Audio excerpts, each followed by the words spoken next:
वो ताकत, हर वो प्रोफेशन जिस पे देश विरोधी ताकतें जिहादी बैठे हुए हैं और वो जिहाद भी चला रहे हैं, और आप उन्हें पैसा देते हैं, वो पैसा पाकिस्तान जाता है, वो पैसा इस देश में आतंकवाद फैलाने के काम आता है। आपका पैसा जा कहां रहा है, इसको सोचें तो ऐसी तमाम फिल्मों का, ऐसे तमाम चरित्रों का बहिष्कार करिए।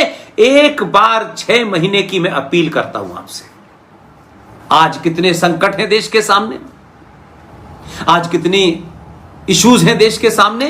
अगर आपको गांधी को जीना चाहते हैं तो जो गांधी ने अहिंसा का रास्ता आपको बताया था, कि अगर गांधी को आज के समय उनकी प्रासंगिकता कुछ है, उनकी कोई रिलेवेंस है, तो आप इस देश में देश के गद्दारों का, इस देश को तोड़ने वाले टुकड़े टुकड़े गैंग का, इस देश के टीवी चैनलों का जो भारत की भाषा और भारत की संस्कृति और भारत के आदर्श पुरुष का अपमान करते हो, हजारों साल की संस्कृति का उपहास करते हो, ऐसे फिल्मी कैरेक्टर और ऐसे फिल्मी डायरेक्टर और कंडक्टरों का बहिष्कार करिए, अहिंसा का इस्तेमाल करिए। उनको गोली मारने या हिंसा करने की जरूरत नहीं है, सिर्फ उनके अपने घर बैठे बैठे उन टीवी चैनलों का जिन्होंने भारत की संस्कृति सनातन का उपहास किया है, जो भारत के तोड़ने वालों को ग्लोरीफाई करते हैं, उनका बहिष्कार कीजिए, अहिंसा से कीजिए, बिना हथियार उठाए कीजिए। उन कैरेक्टर्स का करिए जो भारत में आपके पैसे से करोड़ों पैसा कमा करके भारत को खोखला कर रहे हैं, भारत की युवा शक्ति को नशे के लत में डुबो रहे हैं, भारत की संस्कृति को एक भोग की संस्कृति बता रहे हैं, भारत के आदर्शों को, भारत के तमाम उन पूर्वजों को गलत पर्सपेक्टिव में दिखा रहे हैं। ऐसे डायरेक्टरों का, ऐसे कलाकारों का, ऐसी एक्ट्रेस का, ऐसे प्रोड्यूसर का बिना कुछ कहे वो फिल्में बनाने दीजिए, लेकिन 125 करोड़ सनातनियों, आप उनका विरोध करना है, धरना प्रदर्शन मत कीजिए। आप ये कहिए कि ये 300-400 रुपए की टिकट हम देंगे, खरीदेंगे, और देशद्रोही ये जो पूरा फिल्म इंडस्ट्री का जो बिजनेस चल रहा है, जो टेलीविजन का बिजनेस चल रहा है, जो विश्वविद्यालयों के अंदर नारे लग रहे हैं कि हिंदुओं की कब्र बनेगी एएमयू में, हमें चाहिए जिन्नावाली आजादी, ये जो आप देखते हैं उस्मानिया यूनिवर्सिटी में, हैदराबाद के अंदर, आसाम के अंदर, बंगाल के अंदर, दिल्ली के अंदर, अलीगढ़ के अंदर, रामपुर के अंदर, इन तमाम शक्तियों का बहिष्कार करिए, और बहिष्कार करे घर बैठे बैठे कर सकते हैं। ऐसी शक्तियों से आप कहिए कल से हमने सामान खरीदना बंद कर दिया। हम इस देश में उन राष्ट्रवादी शक्तियों को मजबूत करेंगे जो राष्ट्र के प्रति चिंतित हैं, जो राष्ट्र से गद्दारी नहीं कर रहे, जो राष्ट्र के लिए सोच रखते हैं, हम उनको मजबूत करेंगे। इसमें हिंसा की जरूरत ही नहीं है। इस अहिंसा के गांधी जी के फॉर्मूले को अपनाइए। जो लोग इस देश में, इस देश के खिलाफ आपके पैसे से पैसा कमाते हैं और उन दुश्मन देशों में जाकर के प्रोग्राम करते हैं, जो पैसा वहां बढ़ता है, उसी पैसे से आपके देश में अजमल कसाब जैसा एक जिहादी आता है। इस देश के केरला के अंदर अब्दुल नजीर मदनी जैसा बम धमाकों का मास्टरमाइंड आता है। ये आजम खान जैसा मक्कार मुनाफिक गद्दार पैदा होता है, और ये तमाम सारे लोग हैं। हर उस बिजनेस को जो देश के खिलाफ ताकतें चला रही हैं, उसका बहिष्कार करिए, फिल्मों का बहिष्कार करिए, टीवी ऐसे चैनलों का बहिष्कार करिए जो सुबह से शाम तक भारत को गालियां देते हैं। हर अखबार का बहिष्कार करिए। आपको क्या प्रॉब्लम है? आज अखबार आपके मोबाइल पर है। वो ताकतें जो लगातार अपने बड़े बड़े आर्टिकलों में इस देश के खिलाफ लिखती हैं, इस देश की एक खास सोच के खिलाफ लिखती हैं, और एक वही चाटुकारिता की संस्कृति को आगे बढ़ाना चाहती हैं। राजनीतिक तौर पे मैं नहीं कह रहा, ये इतना आपको भी बोध है कि हम राष्ट्र में कैसे लोगों को चुने और उन्हें क्यों ताकत दें? और जब वो सत्ता पे आ जाएं तो उनसे राष्ट्र में के प्रति जो जघन्य अपराध हुए हैं उनको ठीक कराएं, मेरा और तेरा से ऊपर उठे। जो देश में बाहर से करोड़ों अरबों रुपया यहां के कन्वर्जन के लिए आ रहा है, ये जो क्षेत्रवाद की भावना फैलाने के लिए विदेशों से अरबों खरबों रुपया आ रहा है, अलग अलग तरीकों से आ रहा है, आप उनका बहिष्कार करिए।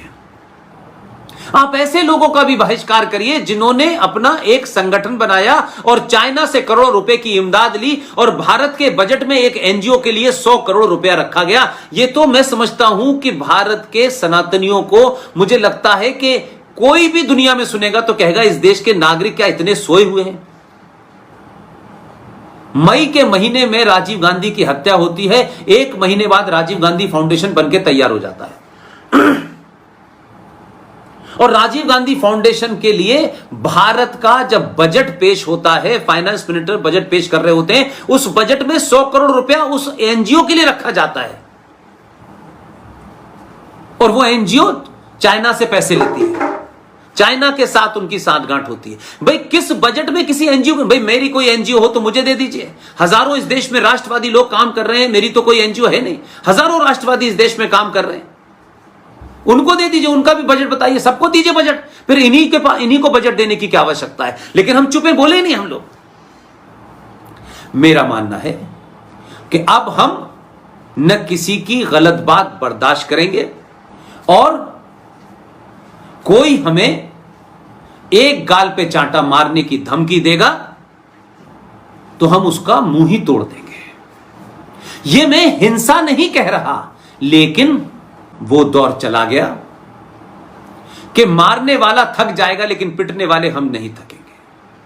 आप आदर्श रहिए, आप लाल बहादुर शास्त्री को भी जिए जो हाजी पीर तक अपनी फौजों को ले जाता है और पाकिस्तान को घुटनों पे ले आता है कि जब ही हम वापस आएंगे जब कश्मीर खाली होगा। एक तरफ आपकी ताकत का अंदाजा, पुरुषार्थ ये होना चाहिए और अहिंसा की बात हम अपने देश के अंदर उन लोगों को जो ताकतें हैं, जो फिल्म में हैं, जो टेलीविजन में हैं, जो न्यूज में हैं, जो ये अलग अलग नैरेटिव फैला रहे हैं, जो विश्वविद्यालयों में, उनका बहिष्कार आपको आर्थिक रूप से करना है। हर वो ताकत, हर वो प्रोफेशन जिस पे देश विरोधी ताकतें, जिहादी बैठे हुए हैं और वो जिहाद भी चला रहे हैं और आप उन्हें पैसा देते हैं, वो पैसा पाकिस्तान जाता है, वो पैसा इस देश में आतंकवाद फैलाने के काम आता है। आपका पैसा जा कहां रहा है इसको सोचें तो ऐसी तमाम फिल्मों का, ऐसे तमाम चरित्रों का बहिष्कार करिए। एक बार 6 महीने की मैं अपील करता हूं आपसे, 6 महीने आप इस देश के युवाओं से, क्या इस देश में बाहुबली फिल्म नहीं बन रही? क्या इस देश में पूरब पश्चिम जैसी फिल्म नहीं बनी? जब फिल्में आरती होती थी तो लोग पिक्चर हॉल में खड़े हो जाते थे और मुझे सौभाग्य है कि जिस आदमी की यह फिल्म थी वो जीवित हैं, मनोज कुमार जी। मैं जल्दी ही उनसे मिलने वाला हूं, मेरी उनकी बीच में बातचीत होती रहती है। कुछ कोरोना काल की वजह से मैं नहीं जा पा रहा। क्या आपको नहीं लगता कि इसी फिल्म इंडस्ट्री में ऐसे भी लोग हैं जो आज के दौर के तौर तरीकों का इस्तेमाल भी कर रहे हैं और हजारों साल पुरानी परंपरा को अपनी गायकी से जीवित रख रहे हैं? कैलाश खेर मेरे छोटे भाई की तरह हैं, उनको सुनिए। कब तक ये झूठे मौला रे मौला के गीत सुनेंगे भाई, जिनकी न कोई तहजीब है, न जिनकी कोई संगीत है, न जिनकी कोई संस्कृति है? आप उसे संस्कृति और संगीत मान बैठे। आप अपने आप को जानिए, अपने पुरुषार्थ को समझिए, अपनी सभ्यता को समझिए, अपने सरोकारों को समझिए, अपनी आस्थाओं को समझिए। और मैं फिर आखिर में कहूंगा कि आप एक बात का ध्यान जरूर रखें कि राज्य में और राष्ट्र में फर्क करना सीखें। राष्ट्र को चलाने के लिए एक जो छोटा सा इंस्ट्रूमेंट होता है उसका नाम है सरकार। सरकार राष्ट्र नहीं होती। अगर राष्ट्रवाद के लोग या राष्ट्रवादी लोग या राष्ट्र में जो संस्कृति है, जो सभ्यता है, उसके मानने वाले लोग अगर कमजोर होंगे या किसी गफलत में होंगे या किसी कंफ्यूजन में होंगे तो उस राष्ट्र को चलाने के लिए बौने सत्ता पे स्थापित हो जाएंगे और आपको राष्ट्र की चिंता होगी तो आप ऐसे लोग चुनेंगे जो राज्य चलाएंगे लेकिन राष्ट्र को मजबूत करने की भावना से 370 और 35 पे भी हटाएंगे और राम मंदिर का फैसला भी लाएंगे और पॉपुलेशन कंट्रोल बिल भी लाने की तैयारी में होंगे और यूनिफॉर्म सिविल कोड भी लाएंगे, क्योंकि इससे राष्ट्र बचेगा, राज्य नहीं बचेगा।